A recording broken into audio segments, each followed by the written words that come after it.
Hi everybody, Damon here. So I've got a real treat for you today. We are travelling to the Indian subcontinent, specifically Pakistan, to create a fantastic curry. The curry we're cooking, in my household at least, is known as Joannah's curry. Joannah being my wife. Not because Joannah cooks the curry, not because Joannah helps cook the curry, but because Joannah loves the curry. So it's Joannah's curry. It's more properly known as Palak Gosht, which is a lamb and spinach curry based around an onion gravy. Very similar to lamb sagwala, which you might be more familiar with, as that's the dish that tends to appear on the menus at an Indian restaurant, for example. It's more the Indian version of this dish. We're doing the Pakistani version. It's a fantastic curry. It's really awesome for a number of reasons. One, it tastes amazing. Two, it's super simple, doesn't use any complex ingredients, and the ingredients it does use are in really easy to remember quantities. Three, it's versatile. I've done this dish, it's meant to be with lamb. I've cooked this dish with beef, with chicken. I do a full vegan option with chickpea, which is absolutely amazing and I love it. Four, it freezes really well. This is a great one to make up in batches. If you're a meal prepper, this is a really good curry for you. It's great in the freezer. My wife actually thinks it's better, having been in the freezer and then reheat it. She thinks it's better.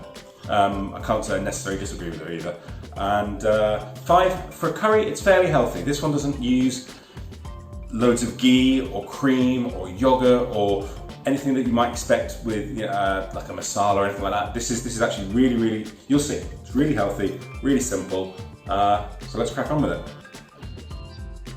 So to get our curry started, I have got my wok on. You don't need to use a wok, you can use a big heavy base saucepan or a stock pot, something like that, to which I've added 2 tablespoons of oil. And I'm using coconut oil, as I usually tend to do. It's smoking away nicely now, which means we're ready for our first ingredient, which is 2 white onions, which I've sliced. Now you want to be stirring these for a little while, until they just start to brown. So I'm going to do that now, and then you'll come back to me when we're ready for the next step. Right, so I've been continually stirring these onions for a few minutes now. They're starting to brown off. That's perfect. We're ready for the next ingredient, which is going to be about a teaspoon of crushed garlic. 1 large garlic clove that I've used for this, but you're aiming for about a teaspoon. So together with your garlic, you want to also add 2 chopped tomatoes, medium to large. We are simmering this curry for quite some time, so these will break down. So if you prefer, skin your tomatoes first. But as this is Joannah's curry, Joannah likes to find a little bit of tomato skin in her curry, so we don't bother skinning them. With the garlic and the tomato added to the onion, you want to be stirring this for about a minute.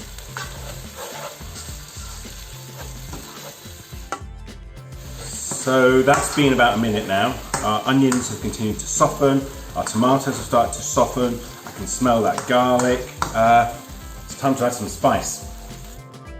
So the first spice that's going into our curry is 1 teaspoon of red chilli powder,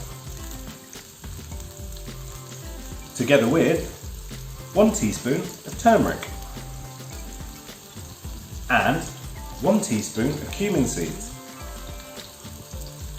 And the very last thing to do at this stage is grab your salt cellar and just give a good grinding of salt in there. And I'm going to fry all this up, and you're going to come back to me when we're ready for the next step.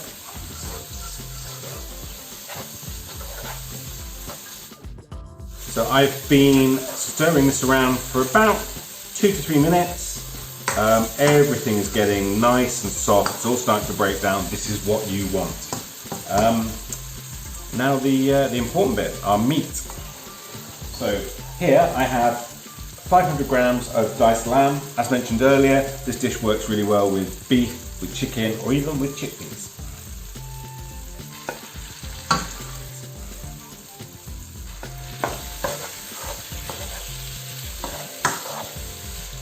Once you've added your meat, you want to be adding 400 millilitres of lamb stock in this instance. Obviously adjust your stock according to what protein you're using. to help start to create our sauce.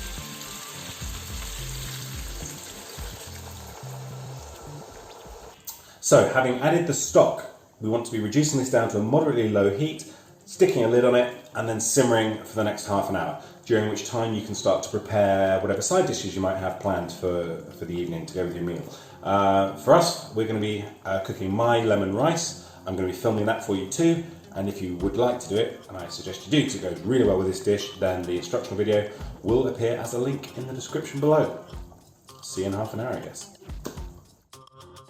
And in the blink of an eye, we're back. I've been simmering this for 30 minutes now, our lovely curry.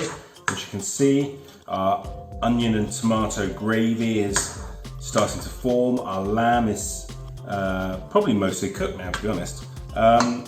This is a lamb and spinach curry, so we now need to add the spinach. Right, this is our spinach. This is all going in here. So we've had 500 grams of lamb and we're adding 500 grams of spinach as well. Now, I don't recommend you just dump this into your pot all in one go, handful at a time, stir it through, allow it time to wilt until you get the whole 500 grams in. So better start that process. That's one way to start it. So I've turned the heat back up to get the spinach starting to wilt down into my curry, and while I'm waiting for it to do so, it's worth mentioning that frozen spinach works really well with this recipe. So don't panic if you can't get half a kilo of fresh spinach. Check the freezer section of your local supermarket. Most of them will have bags of frozen spinach. Just grab one of those. They work really, really, really well. More spinach. Spinach. Spinach. Knock knock, who's there? Spinach! I think I've wilted down all that spinach. So now is the last secret, all-important ingredient. Spinach! Okay, so in all seriousness, we have now wilted down that half kilo spinach into our curry. And this is what it looks like at this stage. We're not finished yet, not quite. But as you can see, all those leaves, they do wilt down, they do start to form part of the sauce, part of the essence of the curry, which is great. So what you want to do is reduce the heat back down to the moderate low heat. I've already done that. Pop the lid back on, leave it another 10 or 15 minutes. Hello again. So this is what we are left with after a further 15 minutes of simmering with the lid on. You can see that spinach has further wilted down into our sauce, which is great, that's what we want. There's still a little bit of liquid left on it though. Obviously we've had the lid on all this time, so what we want to do now is take the lid off, crank the heat up a little bit, get it bubbling, and let this simmer for another 15 minutes or so, just to try and get some of the water off of this dish.